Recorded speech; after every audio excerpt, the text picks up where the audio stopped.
In a traditional command line window or console terminal window, the output is constructed by printing the lines of text.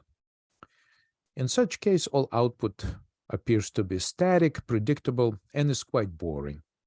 However, there is a little trick which allows to write text repeatedly on the same line, and this opens an opportunity for an animation even in a primitive command window environment. How is this useful? Well, actually, we need to mention that a single line of text animation is pretty common. For example, we can see it as a looping news ticker on TV or an endless line of vertically moving stock market indicators. So you get the idea. In a command window environment, this is also a nice option for a range of applications which require some sort of interaction with the user during prolonged periods of the continuous background processing. For example, we could have a long computation to complete like a payroll for thousands of employees of a big company.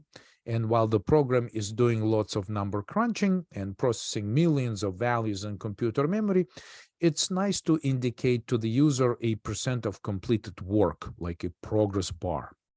Our first sample here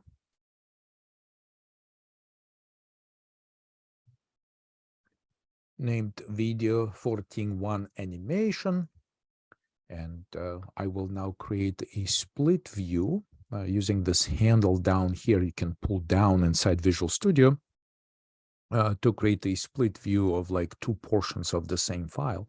And here I'll down scroll to the beginning of the main program. So we simply basically just make a call into this animate one demonstration, right? So it demonstrates how we could show a progress of work like a progress bar.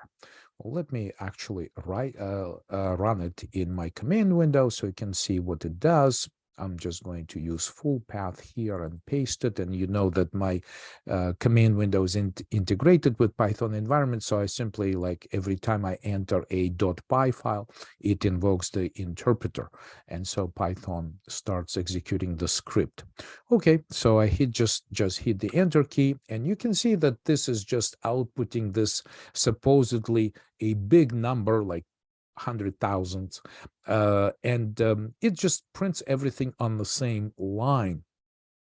All right, so this is a very primitive way to display some sort of progress, but it demonstrates pretty well how we use the carriage return control code at the end of each line to print our numbers right here.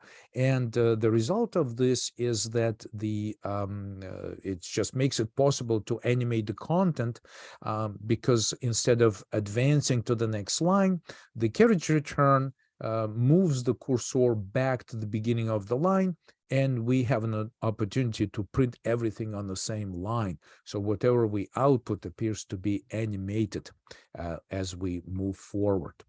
So this is our initial example, and it's quite simple. In fact, it's so simple that it makes it actually impractical. And I'm talking about this current implementation of Animate One, right? But it does demonstrates pretty well how the carriage return works. So we print all these numbers on the same line as opposed to, side by side or on the next line.